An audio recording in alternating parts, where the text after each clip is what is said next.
나의 지성소에 들어가 보좌하며.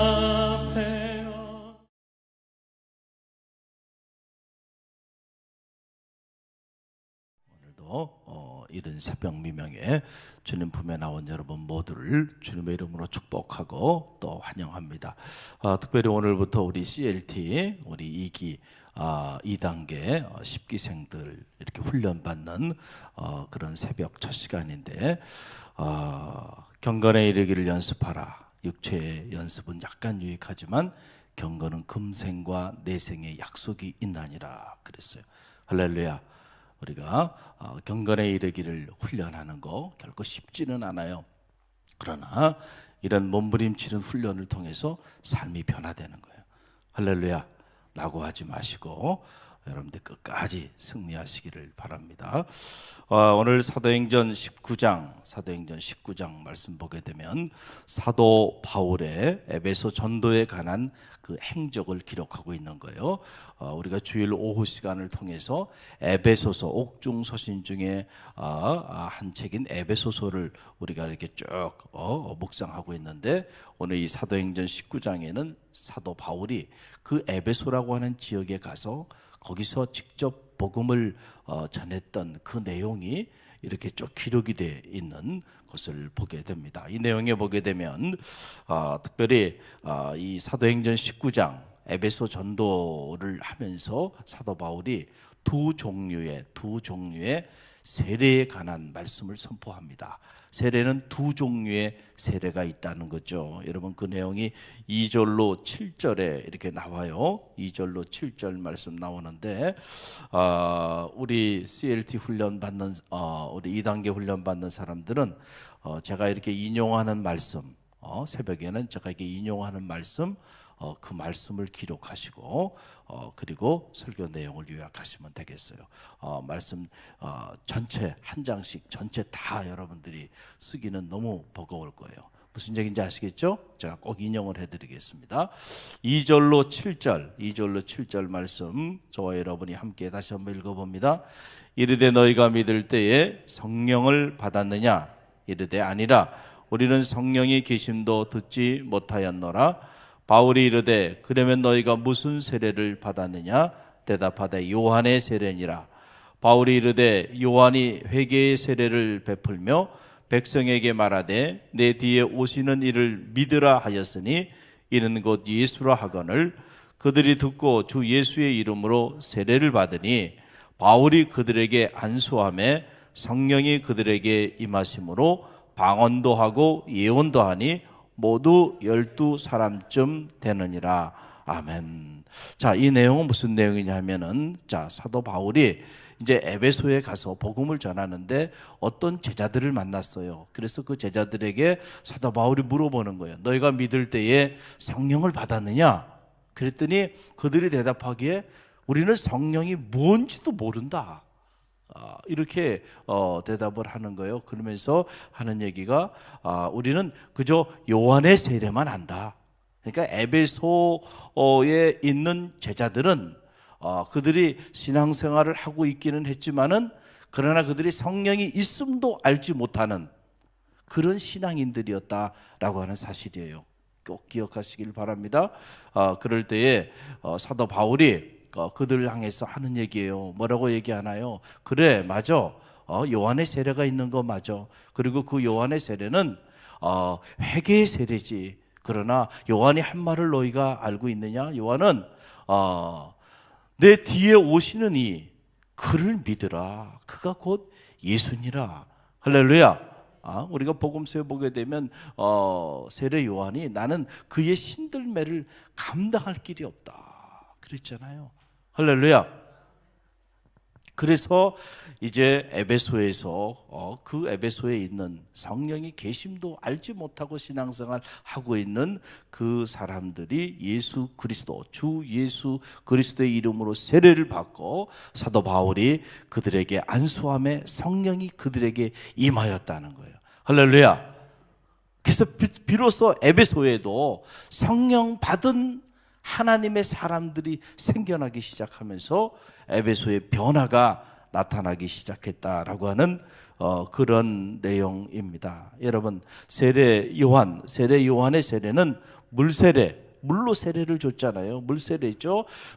이 물세례는 영적으로 우리의 죄를 참회하며 이렇게 받게 되는 그 참회의 세례, 회개의 세례예요. 그러나 우리가 신앙생활하면서 이 세례만 받아서는 안 돼요. 성령의 세례를 받아야 한다. 할렐루야. 근데 많은 이들이 이 물세례는 받았어요. 그렇지만 정작 성령이 있음도 알지 못하고, 그리고 성령 충만함이 뭔지도 모르고, 성령 충만함의 영적인 체험도 해보지도 못하고 평생을 신앙생활하는 사람들이 너무 많이 있다는 거예요. 바로 에베소에서 사도 바울을 만나기 이전에 그 제자들의 모습이 바로 그런 사람들의 모습일 수 있다라고 하는 사실을 여러분 기억하시길 바랍니다. 우리가 사도행전 1장부터 쭉 묵상하고 있는데, 사도행전을 묵상하면서 우리가 깨닫는 영적인 진리는 뭐예요? 이 사도행전, 사도들의 행전이면서 평신도 행전이기도 하고, 다른 말로 말하면 성령의 행전이다. 왜냐하면 이 사도행전에 나타나는 초대교회의 역사는 성령의 역사이기 때문에 그렇다는 거예요. 그들이 성령을 받을 때에 그때부터 변화되기 시작하고, 그때부터 그들이 그리스도인이라 칭함을 받게 되고, 그때부터 그들이 죽음을 두려워하지 않고 주 예수 그리스도의 십자가의 죽으심과 부활을 담대히 선포하며 순교의 길에까지도 담대히 나갈 수 있게 되었다는 거예요. 그 동력이 어디서부터 왔는가? 바로 성령이 임함에 그런 역사가 나타났다는 거예요. 할렐루야. 그러니까 우리도 신앙생활하면서 우리 신앙생활에 AD와 BC가 있어야 돼. 변곡점이 있어야 돼. 전환점이 있어야 하는데, 우리가 물과 성령으로 거듭나지 않은 상황에서는 사실은 에베소에 사도 바울을 만나기 이전에 제자들처럼 그렇게 신앙생활을 할 수도 있다라고 하는 사실이죠. 그래서 여러분, 사도행전 1장을 보게 되면 예수님께서 부활하셔서 제자들에게 나타나셔서 하신 말씀이 있어요. 그 말씀이 오늘 성경 사도행전 1장 5절, 8절 이 두 절 말씀만 제가 읽어드리면 이렇습니다. 사도행전 1장 5절에 보게 되면, 요한은 물로 세례를 베풀었으나 너희는 몇 날이 못되어 성령으로 세례를 받으리라. 할렐루야. 부활하신 주님께서 제자들에게 하신 말씀이에요. 그래, 요한은 물로 너희에게 세례를 베풀었어. 그러나 이제 몇 날이 못되어 너희가 성령으로 세례를 받게 될 거야. 할렐루야.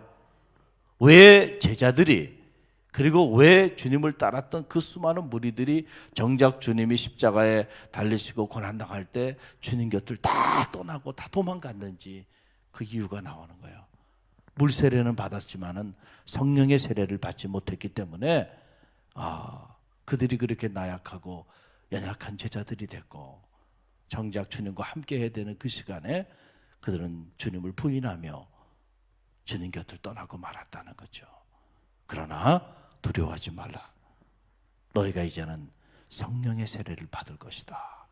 그리고 사도행전 1장 8절에 뭐라고 말씀하고 있나요? 오직 성령이 너희에게 임하시면 너희가 권능을 받고 예루살렘과 온 유대와 사마리아 땅끝까지 이르러 내 증인이 될 것이다. 할렐루야. 오직 너희가 무엇을 받으면? 성령을 받으면 권능을 얻게 될 것이다. 그러니까 우리 그리스도인들이 능력 있는 그리스도인, 다시 말하면 하나님이 우리에게 주시는 이 권세와 권능을 가지고 어둠의 영을 내어 쫓고 이 어둠 가운데 빛의 사명을 감당하는 능력 있는 그리스도인의 삶을 살기 위해서 우리가 해야 하는 것, 우리에게 필요한 것은 다른 것이 아니에요. 바로 뭐예요? 성령 충만함을 받는 거예요. 그러니까 여러분들이 신앙생활하면서, 아유 목사님, 저는 신앙생활하면서 성령이 뭔지를 들어본 적도 없고요, 성령 충만함이 뭔지를 체험해 본 적도 없고요, 성령 세례가 뭔지도 들어본 적이 없어요. 그렇게 말하면은 에베소 교회, 에베소에 있었던 사도 바울을 만나기 이전에 그 제자들의 모습일 수밖에 없다네. 그러니까 그 에베소에 제자들이 있었지만 그 수많은 여성들을 숭배하는 여신들이 그렇게 질비하게 있었고 우상을 숭배하는 도시 한복판에 그들이 신앙생활 하면서도 그곳을 변화시키지 못하고 그곳에 하나님의 교회 하나도 세우지 못하고 그러고 자리하고 있었다는 사실을 여러분 기억하시길 바랍니다. 할렐루야. 그러나 그들이 성령을 받을 때 변화가 나타나기 시작하면서 여러분 에베소의 교회가 세워지는 역사가 나타나고 에베소서가 그 내용을 기록하고 있잖아요. 할렐루야. 여러분 오늘 우리가 신앙생활을 하면서 이 성령 세례를 받지 못하면 권능 있는 신앙생활을 하지 못하고요. 마치 도살장 끌려가듯이 신앙생활을 이렇게 끌려다니게 돼요. 끌려다니게. 저는 바라기는 여러분의 신앙생활이 이렇게 끌려다니는 신앙생활이 되지 않기를 간절히 바랍니다. 여러분 자발적이어야죠. 자발적. 그 더 넘어서 기쁨으로 내가 너무너무 기뻐. 너무너무 감격스러워. 내가 이른 새벽에 하나님 품에 나와 기도하는 게 너무너무 내 인생의 최고의 행복이야. 여러분 그런 수준에 여러분 이루어야 돼. 이 도살장 끌려가듯이 우리 목사님은 왜 새벽 기도를 만들어가지고 이런 걸 왜 또 훈련을 해가지고 우리를 이렇게 고생시키신가. 그러면서 막 그냥 입이 막 여기까지 나와가지고 처음에는 이제 그렇게 시작이 되는 거예요. 그러다가 보면 나중에 이것이 삶의 경건한 습관이 되게 되면 여러분 기도하지 않는 것이 더 어려워져. 어디 가서나 기도하는 사람이 되고 그 기도가 여러분을 살리는 동력이 되는 걸 체험하게 돼요. 그리고 그렇게 기도할 때 하나님이 여러분에게 하나님의 영을 부어주시는 거예요. 그 내 마음이 무너질 때 하나님께 나와 기도할 때 하나님께서 성령을 부어주셔서 내 마음을 터치해 주셔서 상처받은 마음, 무너진 마음을 세워주시고요. 할렐루야. 새로운 용기도 주시고 희망도 주시고 사람 때문에 마음에 불편한 마음이 있었다고 한다면 그 마음도 어루만져 주셔서 긍휼히 여기는 마음, 사랑하는 마음도 갖게 하시고요. 할렐루야. 성령은 창조의 영이고 치유의 영이고 회복의 영이에요. 성령이 임하면 이런 역사들이 나타나는 거예요. 이런 역사들이 나타나는 거예요. 그래서 성령 충만한 성도가 능력 있는 그리스도인이 되는 거고 교회도 성령 충만한 교회가 능력 있는 교회가 되는 거예요. 20세기 최고의 신학자로 불리우는 조르겐 몰트만이라고 하는데 신학자가 그래서 성령의 능력 안에 있는 교회론에 대한 위대한 책을 쓰는데 그 책의 핵심은 바로 뭐냐면 교회가 위대해질 수 있는 가장 유일한 비결은 바로 뭐냐면 하나님의 영이 충만해야 된다. 성령 충만한 교회가 비로소 위대해지는. 우리는 우리 스스로 위대해질 수가 없어요. 우리는 너무 나약하고 너무 연약해요. 하루에도 수십 번씩 무너지는 게 우리 인생이에요. 내 마음대로 내 뜻대로 안 돼요. 그러나 하나님의 영이 우리 가운데 임하면 나 이상의 삶이 시작되는 거예요. 할렐루야. 꿈을 갖게 되고 비전을 갖게 되고요. 할 수 없다고 생각했던 일들이 하나님이 나와 함께 하시면 능치 못함이 없다고 하는 이런 믿음의 생각을 갖게 되고요. 그래서 도전하게 되고 일어나게 되고 움직이게 되고 그때부터 역사가 나타나는 거예요. 할렐루야. 저는 바라기는 오늘 갈릴리 교회 우리 성도 여러분 이 새벽에 여러분 잘 나오셨고 오늘 이 사도행전 19장 말씀을 통해서 하나님 우리에게 주신 이 말씀 가슴에 품고 내가 물 세례만 아는 사람들이 아니고 성령의 세례의 체험자가 되게 하소서. 어떤 사람에게 하나님의 성령을 부어주냐 하면 제 경험에 의하면요 간절히 사모하는 자들에게 하나님 부어주시더라고요. 하나님 제가 성령 충만함을 받기를 원합니다. 사도행전 19장에 성령의 세례가 있다고 하는 것을 들었는데 제가 체험하고 싶습니다. 그런 간절한 사모하는 마음을 가지고 기도해 보세요. 그런 사모하는 영혼들에게는 하나님이 당신의 영을 부어주신다는 거예요. 그래서 이 성령 충만함을 받게 되니까 그들이 방언도 하고 병자도 치유하고 귀신도 내어쫓고 그리고 목숨을 걸고 복음을 전하는 증인들이 되어 가지 않습니까? 저는 말하기에 여러분 모두가 이런 능력 있는 그리스도인들이 다 되시기를 주님의 이름으로 간절히 축원드립니다.